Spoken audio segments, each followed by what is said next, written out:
안녕하십니까. 교육학 박사 이종태의 교육 이야기 사람 사는 세상 제 5번째를 시작하겠습니다. 오. 예, 이제 5회차에 들어섰습니다. 예. 네. 제가 그동안 어떻게 잘 지내신 거죠? 네, 박사님. 예, 뭐, 이 나이쯤 되면, 네. 오라는 데는 없어도 갈 데도 많고, 예. 뭐, 실업자가 과로사 한다는 얘기가. 예.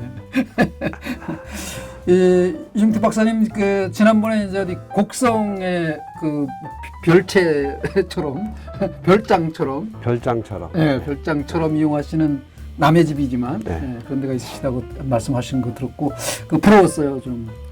뭐 제가 모실까요? 네, 가끔, 근데 한번 거기 촬영 한번 갈 수도 있을 것 같은데, 잘하면. 예, 우리 이성훈 PD하고.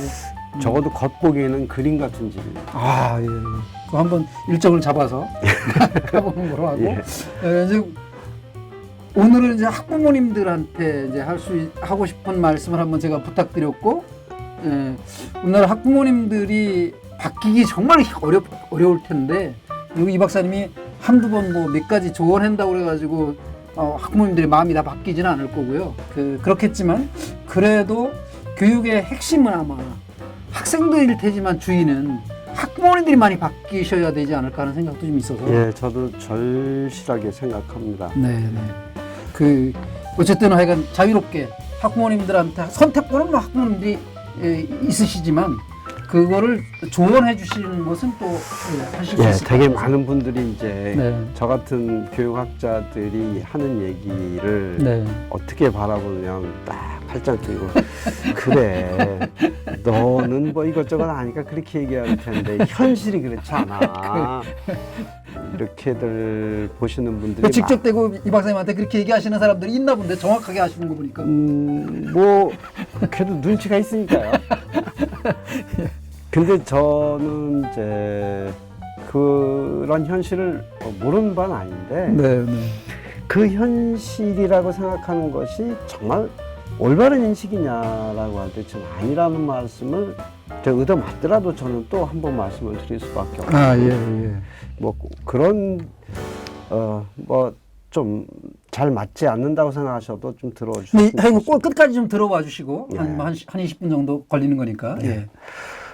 우선 이제 큰 그림을 그려라 하고 지난 시간에 말씀드렸잖아요. 그러니까 그 학교에서 또는 사회가 이런 요구를 하고 뭐 그래서 요걸 해야 다음에 입시 준비가 될 것이고 이런 걸 해야 또 남들이 좋아하는 좋은 대학에 들어갈 거다 이런 거에 맞춰서 가다 보면 네.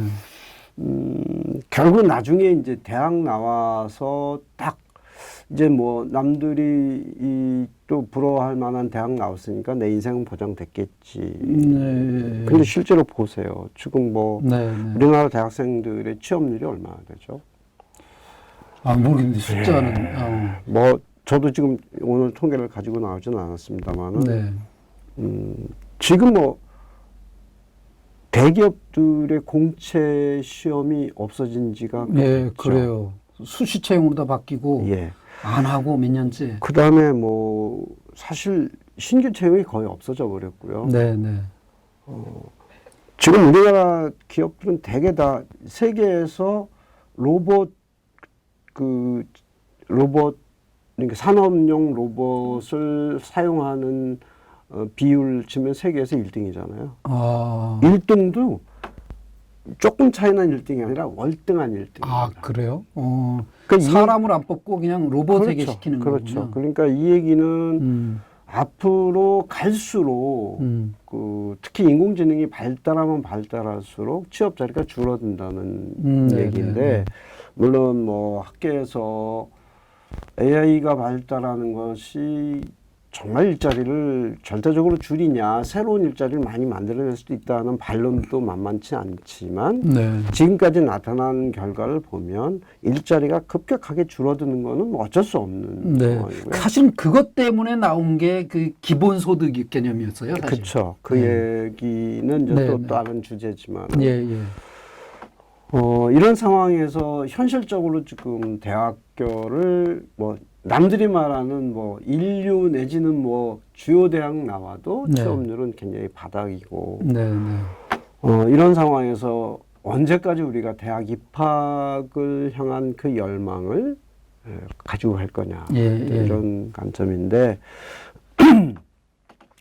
지금 우리나라 우리나라 중고생들이 세계에서 가장 지지난 시간에 말씀드렸듯이 가장 오랜 시간을 공부하고요. 네. 뭐 오랜 시간 정도도 2배 이상의 오랜 시간을 공부하고 사교육비 또 세계에서 최고로 많이 들잖아요. 네, 네. 공교육비, 사교육비 합치면은 우리처럼 그 교육비를 많이 쓰는 나라가 없어요.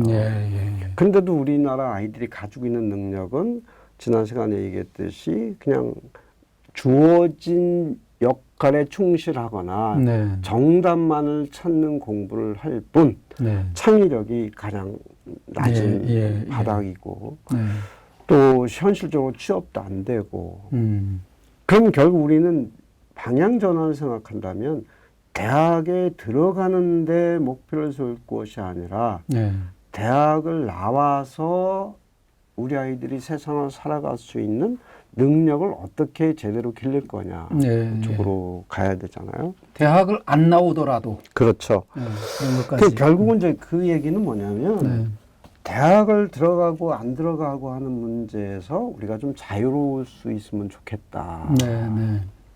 이 지점에서 이제 아이고 저 또 그 소리 하는구나. 저 못 말릴 학자들이 추상적인 이렇게 비난하신 분이 있을지 모르겠는데요.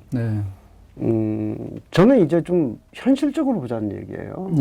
우리나라 지금 뭐 고등학교 졸업하는 아이들 중에서 대학 가는 인원이 대학 입학 정원이 이제 졸업 정원보다 많아진 지 오래됐고 맘만 먹으면 어느 대학이든 대학이란 이름 붙으면 다 갈 수 있어요.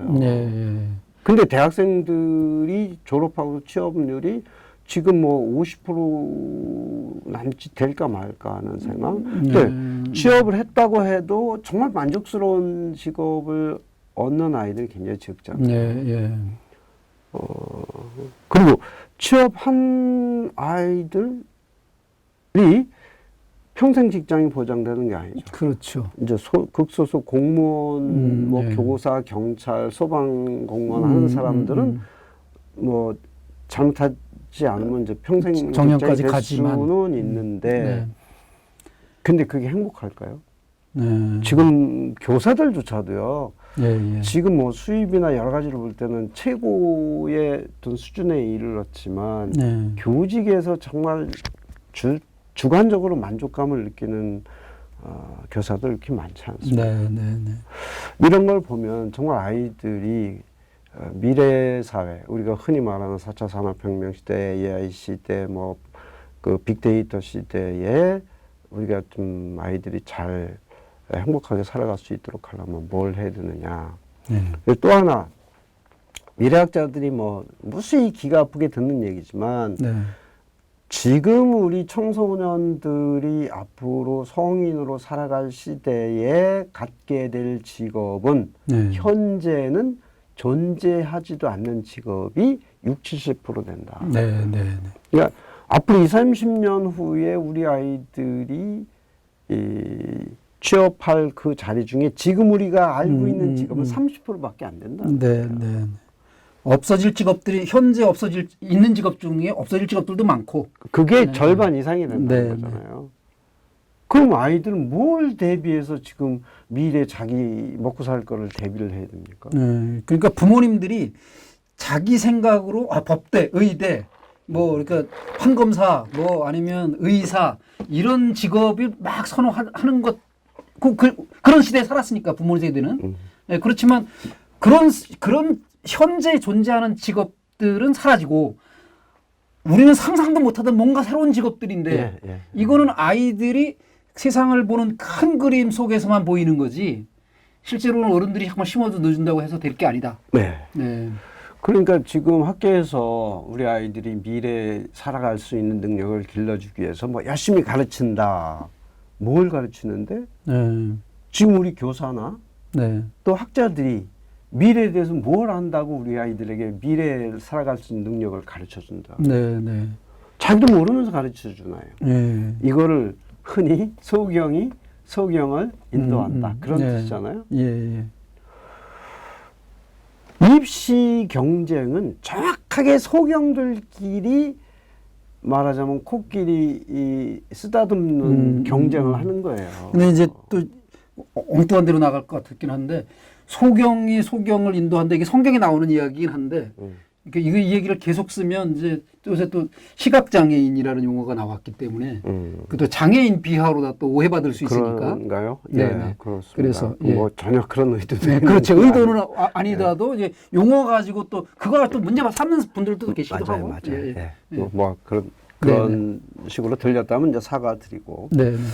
그러니까 아무것도 모르는 사람이 모르는 사람을 인도하는 이런 교육이 지금 우리 교육이라는 말씀을 드린 거고요. 네. 그럼 어떻게 해야 되는가? 이제 답답하잖아요. 네. 그럴 때 저는 이것도 굉장히 믿음이 안 가는 말씀일지 모르겠는데 네. 아이들 스스로 자기 내부에 내비게이션을 달 수 있도록 해야 된다는 거예요. 아, 자기가 어디로 가야 될지 내비게이션이라고 그걸 하고 머릿속에 그러니까 아이들 스스로 스스로. 미래를 찾아갈 수 있는 네. 그 뭐랄까요 자동화 시스템 내지는 그 내적인 역량을 길러줘야 된다는 거죠. 예. 그게 그런 기계를 머릿속에 넣어주라는 게 아니고. 그렇죠. 글쎄 뭐 유발 하라리가 말하듯이 무슨 뭐 이렇게 생체 속에 기계를 컴퓨터를 심어준 능력이 이제 앞으로 기술이 발달할 줄 모르겠는데 제가 말씀드리는 건 그런 것이 아니고 아이들 스스로 변화하는 어른들이 생각하는 것보다 훨씬 빨리 변화하는 세상에서 아이들 스스로 자기가 살 길을 찾아가도록 내적인 힘을 길러주자. 저는 그게 뭐냐면 아주 평범한 말로 표현하면 그게 지적 호기심입니다. 네, 그렇죠. 자기가 무언가를 알고 싶어 하는 그 마음이 있으면 자기가 관심 있는 분야가 그 취미가 되고 직업이 되고 뭐 이렇게 할 수 있는. 그 마크 프렌스키라는 사람이 최근에 이제 미래 교육에 관한 책을 썼고 이제 국내에 번역됐는데 그분이 한 얘기 중에 상당히 좀 그 제가 인상 깊은 표현이 뭐냐면 요즘 아이들은 확장된 마음, extended mind라는 걸 가지고 있다는 거예요. 그게 무슨 뜻일까요? 그러니까 어떤 하나를 보면 그거에서 그것만 생각하는 게 아니라 훨씬 더 아니요. 그런 뜻은 아니고 본래 이제 마음이라고 하면 굉장히 주관적이잖아요. 우리 어른들은 내 마음, 당신 마음 다 따로따로 있어요. 그래서 내 마음과 당신 마음이 연결되려면 아주 특별한 정서적 교감이 필요하고 그럴 때만 하잖아요. 그래야 공감이 되니까. 근데 요즘 청소년들은 그게 아니라 SNS를 비롯한 인터넷 이런 걸로 해서 수시로 다른 사람들하고 소통하고 나눌 수 있는 준비가 제대로 돼 있다는 거예요. 그러니까 그 확장된 마인드라는 게 마음이라는 게 결국은 내 마음 하나에서만 갇혀 사는 게 아니라 그 친구들과 그냥 일상적으로 연결돼 있다. 그냥 그래서 어떤 문제 사태에 봉착하면 이걸 자기가 혼자 이것저것 자료 찾고 이런 게 아니라 바로 SNS에 올려가지고 이거 어떻게 하면 되지? 그러면 바로 또 누군가가 응답을 하고 정보를 준다는 거예요. 그렇죠. 그런 앱도 많죠 또. 그래서 지금 그런 그 마인드를 가지고 있기 때문에 우리 청소년들에게는 우리 어른들이 상상할 수 없는 엄청난 잠재력을 가지고 있다. 그래서 그분이 얘기하는 거는요. 조금 쉽게 현재로서는 받아들이기 어려운 걸 수도 있는데 이제는 교과서만 가지고 아이를 가르칠 것이 아니라 아이들로 하여금 끊임없이 지금보다는 더 나은 세상을 만들기 위한 프로젝트를 주된 교육 내용으로 해야 된다. 사실 뭐 지식을 자꾸만 심어주려고 하고 주입하는 것은 지식은 인터넷에 훨씬 더 많지. 선생님 뭐 그러니까요. 부모가 얼마나 가지고 있겠어요. 그렇으니 그런 걸 통해서 아이들 스스로 세상을 변화시킬 수 있는 힘을 갖고 그걸 연습을 해보고 네. 그거는 그 자체가 아이들이 이제 하나의 객체로서 살아가는 게 아니라 주체로서 살아가는 네, 그런 네. 세상이 되는 거죠. 네. 그것처럼 이제 우리 아이들이 스스로 내비게이션을 가지고 변화하는 세상에서 자기가 살아갈 길을 찾도록 한다는 얘기는 네. 일단 아이들을 주체로 만들어주고 네. 네. 그 다음에 아이들이 끊임없이 지적 호기심을 갖고 자기가 부딪히는 문제를 해결해 갈 수 있는 길을 찾도록 한다. 네. 아이고 지금 학교 같은 세상에서 그게 가능할까 하는 걱정이 이제 한편으로 들어설 학교에서 건데. 그렇게 만약에 생활하는 학생이 있으면 문제야 당장 찍히지 않을까 싶은데. 그렇죠. 그래서 이제 학교가 문제고 이제 학교 시스템을 바꿔야 된다는 게 네, 이제 네. 앞으로 제가 길게 말씀을 드릴 부분인데 예, 예. 오늘은 이제 그렇게 교육 방식을 완전히 바꾸어서 나름의 성공적인 그 경제에 이르는 한 두 가지 사례를 한번 간단하게 말씀을 드리고 네. 싶습니다. 첫 번째 사례는 홈스쿨링. 예, 홈스쿨링. 에서 이제 예. 많은 시사를 받을 수 있다는 건데, 네, 네. 정규 학교를 안 보내고 예. 몇 명의 그룹을 만들어서 뭐 그룹을 만들 수도 있고, 가정 그냥 혼자 할 수도 예, 있고, 혼자 할 수도 있고. 예. 제가 재작년에 이제 홈스쿨링에 관한 연구를 좀 이렇게 어디에서 용역을 받으셔서. 용역을 받아서 이제 했는데, 네, 네, 네. 그래서 홈스쿨링 한 분들께 여러분을 만났어요. 네, 네, 네. 그리고 뭐 책들도 굉장히 많이 나와 있습니다. 네, 네. 홈스쿨링 형태는 뭐 굉장히 다양해요. 네. 이렇게 말씀하신 대로 그룹으로 할 수도 있고 개인으로 할 수도 있고 네. 또 뭐 학교 공부하는 거를 갖다 놓고 그걸 따라서 하는 공부도 있고 전혀 그걸 무시하고 네, 네. 전적으로 그냥 아이와 부모가 의논해서 그때그때 하는 수도 있고 예. 굉장히 체계적으로 계획을 세워서 하는 경우도 있고 그냥 아이한테 맡겨놓기도 하고 다양한데 네, 네. 공통적인 것은 어떤 주어진 뭐랄까요, 이 틀에 맞춰서 아이들이 공부하는 것이 아니라 네. 아이들이 공부하는 그 과정이나 그 결과에 따라서 얼마든지 이 경로나 목표를 네, 네. 달리할 수 있는. 근데 가장 중요한 것은 네. 아이가 무엇을 하고 싶어 하느냐. 또 어디에 흥미를 갖고 더 깊이 들어가고 싶으면 계속 그걸 이제 지원해 주는 거죠. 예. 부모가 그만큼 더 많은 시간을 할애해서 아이들에게 그런 여건을 마련해 줄 수 있느냐 하는 것이 결정적으로 중요하긴 한데, 예, 예. 저는 이제 그 과정에 대해서 지금 뭐 말씀드릴 그 여유는 없고, 네, 네. 학교라고 하는 딱 짜여진 틀을 벗어나서 아이들이 자유롭게 또 때로는 깊게 때로는 넓게 이렇게 탐구하고 하다 보니까 아이의 그 지적인 또는 정서적인 성장 속도가 엄청 빠르더라. 네, 네.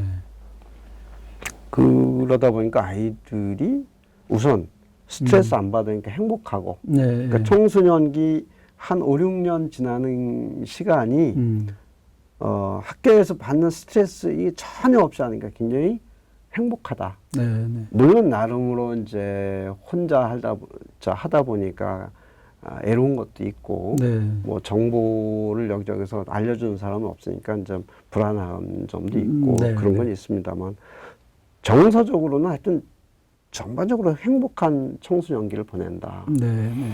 두 번째는 네. 잠깐만 홈스쿨링 얘기에서 그 대안학교에 넘어가기 전에 네.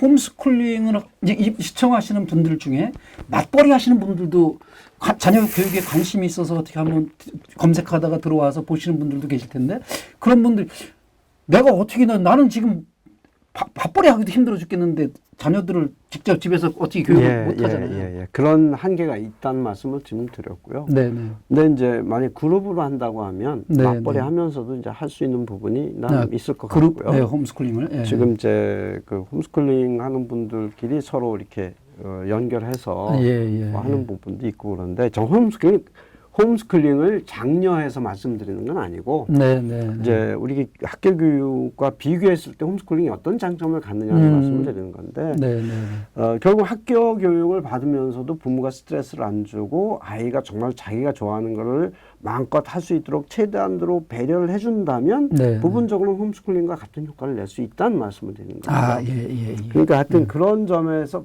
그렇게 성장한 아이들이 네, 이제 나중에 대학 가는 것도요. 네, 네. 보통은 꼭 연령에 맞춰서 대학을 가는 아이도 있지만 네, 그렇지 네. 않고 나중에 정말 내가 공부하고 싶을 때 대학 갈래요 하고 밀어놓는 아이들도 있습니다. 네, 네, 네. 어떤 아이는 뭐 홈스쿨링에서 검정고시 봐가지고 남들보다 더 빨리 대학 가는 경우도 있고요. 그렇죠. 아예 안 네. 가는 경우도 있고 다양한데 네, 네, 네. 대학이 전제가 아니라는 말씀. 예, 예, 예. 내가 필요한 대로 성장하고 탐구하다 볼 때 필요하면 대학에 갈 수도 있고 안 갈 수도 있고 네, 이제 네, 이런 네. 거고요. 예, 예. 두 번째 이제 사례는 미국에 벌써 96년에 처음 등장했으니까 한 15년 정도 됐네요. 예. 공립대안학교라고 네? 하는데 90년 되면은 21년이기 때문에 한 30년 가까이 된 거예요. 90년. 아 그렇구나. 네. 예, 네. 예, 예. 매트 스쿨이라고 메트로폴리탄의 준말인데 네. 뭐 하여튼 그런 매트 스쿨이라고 이제 우리나라에 이제 알려진 대학입니다. 네. 아니 학교인데 네, 네. 여기는 수업이 없어요. 오. 정해진 커리큘럼이 없는 게 아니고 아예 수업 자체가 없는 예, 거예요? 수업이 없죠. 교재를 놓고 하는 수업이 예, 없는 예, 거예요? 없고요. 그다음에 전적으로 인턴십이라고 하는 걸 통해서 아이들이 성장합니다. 무슨 과정이에요? 초등학교, 중학교? 고등학교 과정인데. 고등학교 예. 과정인데. 근데 보통 인턴십 하면은 무슨 직업 교육처럼 느껴지는데 네. 이 학교는 인턴십을 하면서 그 직업에 관한 기술도 배우지만 목표는 일반적인 지식을 배우는 게 목표입니다. 나중에 한번 이걸 길게 한번 설명을 드릴 필요 있는데 예. 근데 여기에 교육 원칙의 가장 중요한 원칙은 뭐냐면 네. 학생들의 흥미를 바탕으로 시작한다. 모든 공부를 네, 네. 또 한 번에 하나씩 즉 개별화 학습을 이제 목표로 삼는 거죠. 예. 그러니까 거기는 100이면 100색 교육 과정이 있는 거예요. 네, 네, 네. 어쨌든 이건 나중에 이제 한번 예, 시간을 예. 내서 길게 설명을. 매트스쿨. 예, 네, 예. 네. 여기에서도 아이들이 결국은 자기 눈으로 세상을 보고 자기가 주체적으로 자기가 배울 지식과 자기 인생 행로를 결정한다는 거거든요. 네, 네. 그랬을 경우에 학습 속도가 지적인 성장이나 정서적 성장이 학교 다닐 때에 비해서 몇 배 더 빠르더라고요. 그다음에 거기 이제 처음에 생겼을 때 1회, 2회 졸업생들의 100%가 전부 4년제 대학을 입학했다. 미국에서 4년제 대학 입학했다는 거는 한국에서 4년제 대학 입학했다는 거하고 좀 다릅니다. 네, 예. 미국에서 4년제 대학 입학했다는 얘기는 바로 중산층으로 진입한다는 얘기고 네, 그 아이들의 절반 이상이 유색인종인데다가 아주 저소득층 그 집안에선 한 번도 대학에 간 아이가 대학에 간 사람이 없는 집안은 아이들인데 네, 저는 4년제 갔다. 엄청난 네. 성과를 가는 거거든요. 이런 걸 보면 기존의 학교 시스템, 예. 의무교육 시스템이든 뭐 국가교육과정이든 아니면 50분, 40분 단위의 수업 체제든 또 주기적인 평가 체제든 이런 모든 것으로 이루어진 기존 학교 시스템이야말로 아이들의 호기심을 엄청나게 깎아먹고 학습 속도와 효율성을 아주 최저 수준으로 만드는 가장 비효율적인 가성비가 가장 낮은 교육 시스템이다 하는 걸 볼 수가 있는데 네. 뭐 기존 교육 시스템을 비난하기 위한 말씀이 아니라 네. 이제는 우리가 변화된 세상에 맞춰서 새로운 교육, 새로운 예, 가능성을 찾아 나서야 된다는 말씀을 네, 네. 이제 드리기 위해서는 오늘 그런 말씀을 드렸습니다. 예. 그 하여간 핵심적으로 그 학부모님들이 생각하실 그 뭐랄까 선택지 가운데 여러 가지가 있겠지만 일단 이번 시간에는 홈스쿨링을 소개해 주시고, 그다음에 미국의 대안학교라고 하는 매트스쿨, 메트로폴리탄 매트스쿨이라고 하는 요 대안학교. 뭐 대안학교들이 뭐 그 영국의 서머힐인가 이거 네, 하고 네. 그 발도르프 학교 독일에서 시작된 그런 거라든가 이것도 굉장히 중요한 거로 많이 알려져 있었는데 매트스쿨은 저도 처음 들었거든요. 이런 걸 한번 나중에 관심 있으면 좀 검색도 하시고 나중에 이 문제를 대안학교 한번 시리즈로 다룰 때 예. 한번 더 깊이 좀 소개해 예. 주셨으면 좋을 것 같습니다. 그러니까 오늘의 말씀은 어떤 뭐 대안학교나 홈스쿨링 자체를 말씀드린 게 아니라 네. 기존 학교 제도와 비교해 볼 때 네. 아이들을 어떻게 하면 객이 아니라 주인으로 주인으로 만들고 네.